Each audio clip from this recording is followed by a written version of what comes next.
All right, today we're jumping into a story about a world built on a brutal hierarchy, and we're going to see it all through the eyes of a kid who's stuck at the absolute bottom. So let's dive right in. Just imagine for a second that's the first thing you hear every day. That one line, it tells you everything you need to know about this world. It's a place where your entire worth, your whole identity is boiled down to a single number, your level. So, what's it actually like to be at the bottom of the barrel? Well, let's meet our protagonist, a boy named Quinn, and see what his daily life looks like. For Quinn, life is just this constant cycle of abuse. And we're not just talking about insults. Oh no, it gets physical. You see those taped up glasses? That's not a fashion statement. That's a daily reminder of the harassment he gets from anyone with even a little bit of power. But you know what might be the worst part? The isolation. He is completely, totally on his own. And this right here, this sums up the impossible situation Quinn is in. I mean, what do you do? He could just take it, right? But he's seen what happens to the kids who don't fight back. And it's way, way worse. So he fights. He chooses constant battles and getting beaten up over just rolling over. It's the definition of a no-win scenario. And this one moment just drives that isolation home. So after he gets attacked, a girl actually runs over, and for a second you think, oh, she's going to help him. But the instant she sees who he is, the level 1, she literally backs away in disgust. Her friends even start laughing at her for even thinking about helping. Yeah, in this world, he is truly, completely alone. And that feeling of being an outcast, it follows him right home. He's only 16, you guys. He's an orphan, living all by himself in this tiny government-issue apartment. There's nobody there to ask how his day was, no one to talk to. It's just him, alone, with maybe the TV on for some background noise. So you gotta be asking, right? How did things get this bad? Why is a person's level the only thing that matters? Well, to get the answer, we have to rewind a bit and look at the massive war that completely changed, well, everything.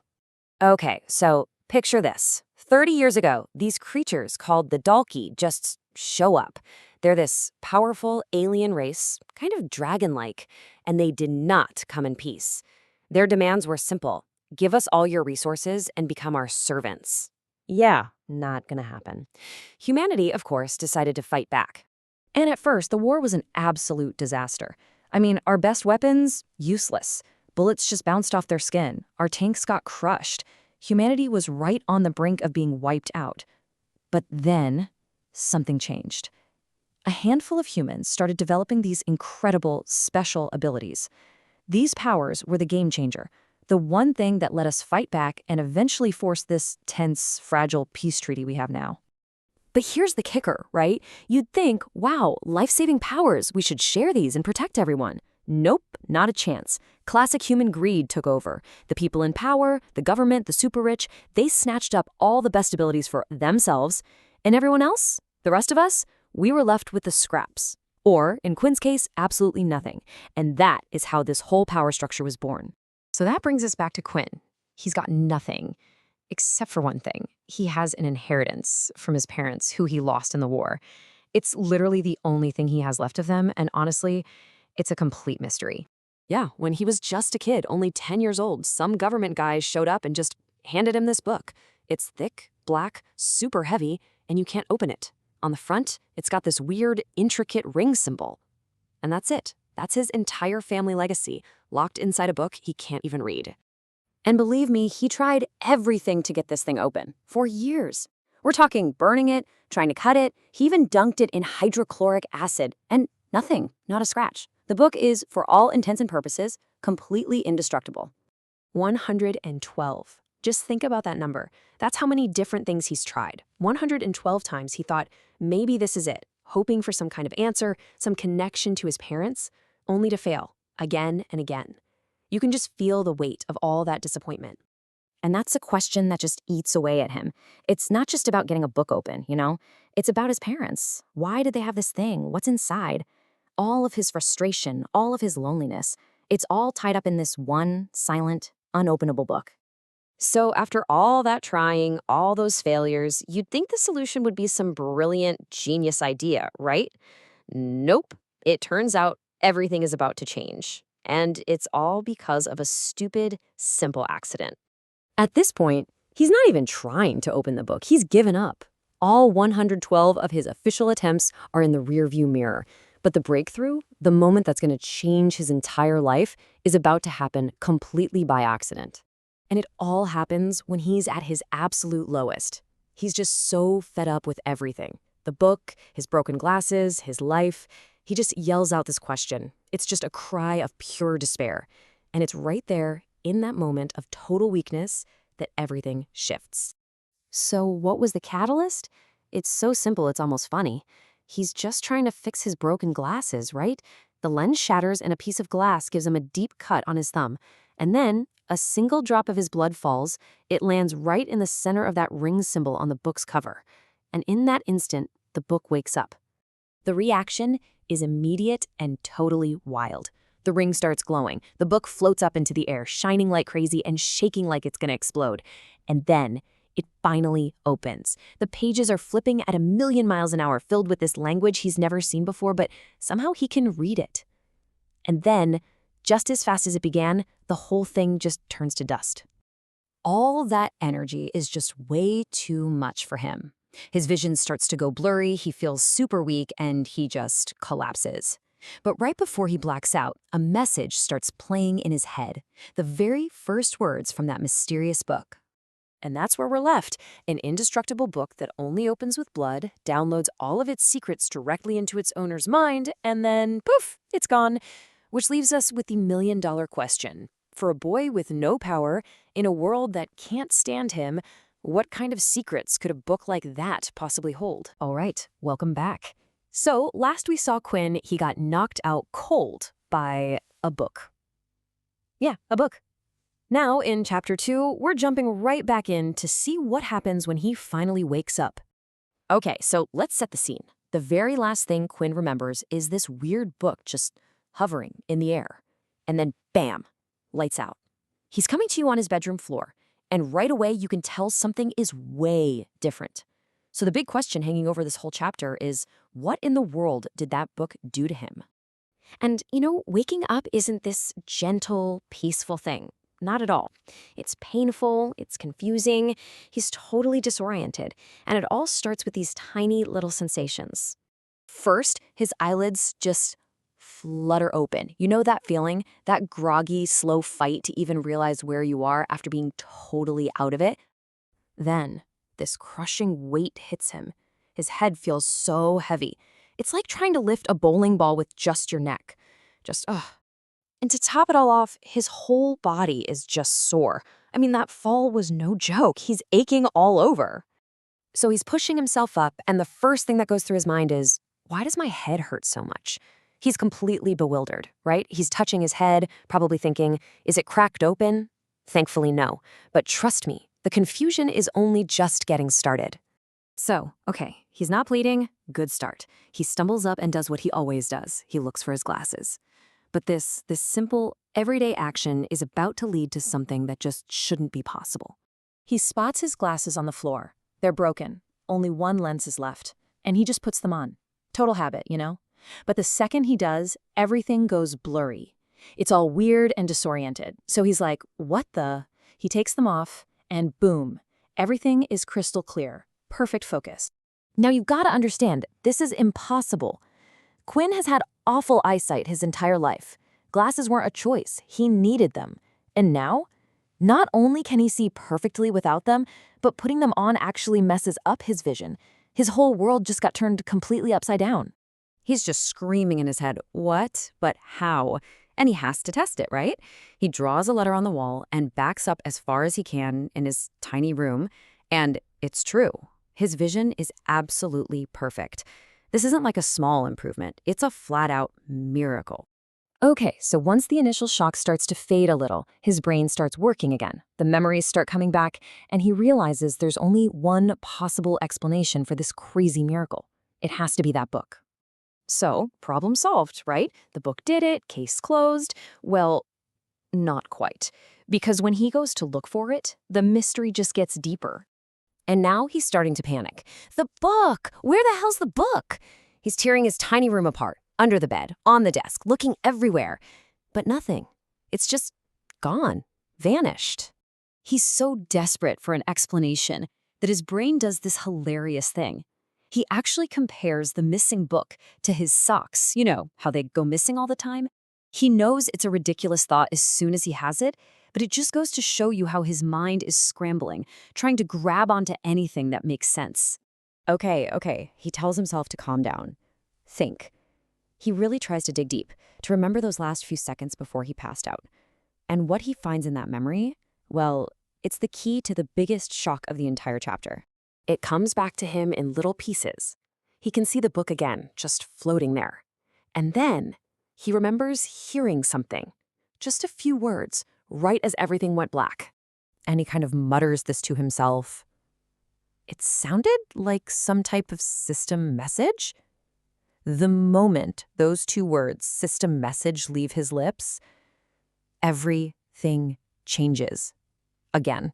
Bam! A screen pops up right in front of his face, just like a video game. So the book didn't just fix his vision, it installed a full-blown system inside him. For those of you who know, this is classic lit RPG stuff, literary role-playing game. His world now runs on video game rules. And as you can see, his life literally has a UI. He's Quinn Talon, level 1 human, with some pretty basic stats. The game has officially begun. I mean, of course he's stunned. Who wouldn't be?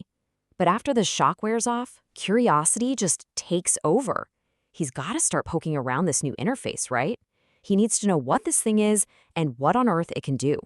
So he thinks about the Skills tab, and the screen changes. But it's a total letdown. 0 skill points. Every single skill is just grayed out, locked. It's like a preview of all this cool stuff he can't have. So close, yet so far. All right, fine. Not giving up yet, he moves on to the next tab he saw, the shop. And another brick wall. Unlocks at level 10. Seriously? He's only level 1. He's got a long grind ahead of him before he can even window shop in there. So now he's getting a little annoyed. Is there anything he can actually do with the system? He tries the last tab, Quest. And hey, what do you know? Finally, something that isn't locked or grayed out. This has to be it. This is where he starts. And that's where we leave him. Talk about a cliffhanger, right? He's got perfect vision, a whole video game system in his head, but pretty much everything is locked. The only door open to him is the quest tab. So what do you think? What kind of quest does a level 1 kid even get? I guess we're gonna have to wait for the next chapter to find out. All right, welcome back to our breakdown of the vampire system. We've seen Quinn get his powers, we've seen him clear his first quests, but honestly, that was just the tutorial. Now we're jumping into chapter 3, and this is where the game gets real, and a whole lot more dangerous. So, Quinn is finally on his way to the military academy. This is it, right? His one shot at a totally fresh start. But the system that's given him this glimmer of hope, well, it has a dark side. A really, really big weakness he has absolutely no idea about. And his first test, it's not going to be at the academy. It's waiting for him the second he walks out the door. Okay, let's really get into this first huge problem. You know, it's a classic in any story. New powers always have a catch. And for a brand new vampire, the story is about to hit Quinn with maybe the most famous weakness of them all. The moment Quinn steps outside, bam! This notification just flashes up. There's no gentle introduction, no slow burn, just an immediate, jarring system alert that tells him something is seriously wrong. And the physical effect is instant.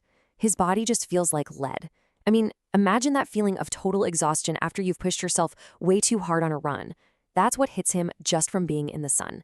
It's this completely debilitating weakness that he never saw coming. So he's panicking, he needs answers, and he does the only thing he really can do. He pulls up his status screen. And that's when the system just lays it all out for him, the cold, hard math of his new reality. And what's so wild here is the sheer scale of this debuff. This is not a small thing. We're talking a full 50% nerf across the board. All his stats, even his health, just chopped in half. And this is where the writing is so smart. See, this isn't just a random vampire rule thrown in for fun. It's a way to immediately isolate him. It forces him to be strategic, not just strong. But even in this moment of pure panic, a little notification pops up, a tiny silver lining. His daily quest for sleeping is done, and he gets 5 experience points. It's not much, but it's a huge reminder that the system that gave him this weakness also gives him a way to get stronger. The real question is, can he level up fast enough to beat a handicap this bad? So he stumbles onto the transport bus, and just as quickly as it started, the feeling is gone. All his strength comes flooding back. And this is a major discovery for him. It's not just any sunlight, it's direct sunlight. As long as he's got cover, he's okay. It's a small comfort for sure, but it's a vital piece of the puzzle if he wants to survive. So Quinn's on the bus, probably breathing a huge sigh of relief. He's surrounded by other kids his age, all buzzing about their new life. But this isn't some happy-go-lucky field trip. The Academy's true, ruthless side is about to make its first appearance. About 10 minutes into this dead, silent bus ride, another system notification hits Quinn's screen. No warning, no context, just this ominous message. He looks around, and that's when he sees it. All his classmates are just slumping over in their seats, one by one, drifting off to sleep. And this just shows you the military's cold, calculated efficiency. Sergeant Griff isn't a bus driver, he's an instructor. And this is lesson number 1. Intimidate them, gas them, and if anyone can actually resist it, just throw a bag over their head. Yeah, welcome to the Academy. The next thing Quinn knows, wham, ice-cold water splashes on his face. He's not on the bus anymore. He's on the ground, in this giant green field, with 200 other students who look just as confused as he is. What a way to start your military career, right? So once Quinn and everyone else finally get their bearings, they get their first real look at their new home, and it is nothing like they could have possibly imagined. This is a whole different world. We're talking giant robots, flying ships, levitating trains, technology from the war with the Dalki that's been kept completely secret from the public. The military is sending a very clear message here. Your old life is over. You're in our world now. As Quinn is trying to process all this, he spots something new on his arm. A digital watch. Sergeant Griff explains that this little device is now their lifeline. It's their ID, their credit card, their key. It's going to control pretty much every single part of their lives here. But of course, there's a catch. This so-called lifeline has another purpose, one that's a lot more public and a lot more intimidating. It's not just for convenience, it's for judgment. Griff tells them that when the watch isn't being used, the screen isn't blank. Nope, it displays one single all-important number, a number that is going to define who they are to every single person at this academy. And there it is, the big reveal, the one thing Quinn has struggled with his entire life, the one thing he was desperate to escape. His low power level is now going to be permanently broadcast on his wrist for the whole world to see. There's no hiding anymore. And you can just feel his heart sink with this line. All that hope he had for a fresh start, for a new beginning, it just evaporates. This academy, this place of supposed opportunity, is just going to be the same old high school nightmare he was trying to run away from. And just as that awful realization sinks in, Sergeant Griff, with this little smile on his face, drops the final bomb. The test to figure out that all-important number on their wrists, it's starting right now. And that just leaves us right on the edge of a cliff. Quinn's entire Vamtreer system is a secret that could get him killed or worse. So what happens when the military tests him? Is the machine going to see his hidden power and expose him? Or is it just going to see the level 1 weakling he's always been? His new life could be over before it even has a chance to begin. All right, welcome back. So, last time we saw Quinn get his hands on this super mysterious book that gave him a secret system. Well, today, in Chapter 4, that system is about to face its very first real-world test. And trust me, the results are not what anyone, especially Quinn, could have seen coming. And this really gets to the heart of it, doesn't it? This question is now Quinn's entire reality. He's got this thing, this ability that just doesn't fit into any of his world's neat little boxes. And to really get how much danger he's in, we first have to understand the absolutely brutal rules of the game he's being forced to play. Okay, so first up, a world of levels. Let's quickly break down the rules of power in this society because it's this incredibly rigid hierarchy that basically decides your fate from the moment you're born. You know, it all boils down to just a single number. That's it. From the second you're tested, a digit from 1 to 8 dictates everything. Your social status, your job, your whole life. It's a really simple system, and it is absolutely, brutally inescapable. So if you want a power level that's anything higher than a 1, you've basically got two paths. Path 1, you buy an ability book, assuming you've got a mountain of cash lying around. Or path 2, you're born in original, into one of those powerful bloodlines. That's it. Those are your options. There's no secret door number 3. And this, right here, just perfectly illustrates the massive inequality that's baked right into this system. The really powerful abilities, we're talking anything above level 5, are completely hoarded by the military and the big corporations. And the originals? They've got powers you can't even measure. So where does that leave everyone else? Well, they're left to fight over the scraps. And this is where we find our guy Quinn. This is his reality. He is a have-not in every single sense of the word. He's too poor for a book. He's not from some powerful family. He is a level 1, the absolute bottom of the food chain, and he always has been. But now, something's different. That old book gave him something new, this system. So as he's heading to the big mandatory power level test, this is the one tiny spark of hope he's clinging to. Could this finally be the day his number changes? All right, now for the day of the test. Quinn's hope is about to just slam headfirst into a terrifying new reality, and is a problem that has absolutely nothing to do with the testing machine in front of him. So he gets there, he's full of this nervous energy, right? He glances down at his watch, and his heart just sinks. It's the same number that's haunted him his entire life. Level 1. On the surface, it looks like the system hasn't changed a thing, or so it seems. Yeah, the watch might not show anything new, but his body is practically screaming that something is deeply, deeply wrong. He feels weak, sluggish, like his arms and legs are made of lead.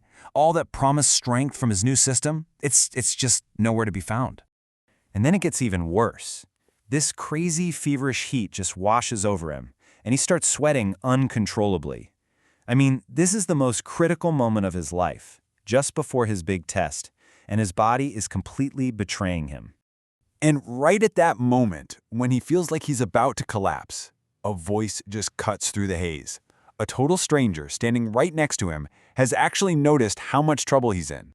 This stranger's name is Vorden, and let me tell you, he is everything Quinn is not. He's tall, he's handsome, he just radiates confidence. He's the kind of guy who commands a room. And yeah, he's exactly the type of person Quinn has learned to stay far, far away from. But instead of just ignoring him, or worse, Vorden actually offers to help.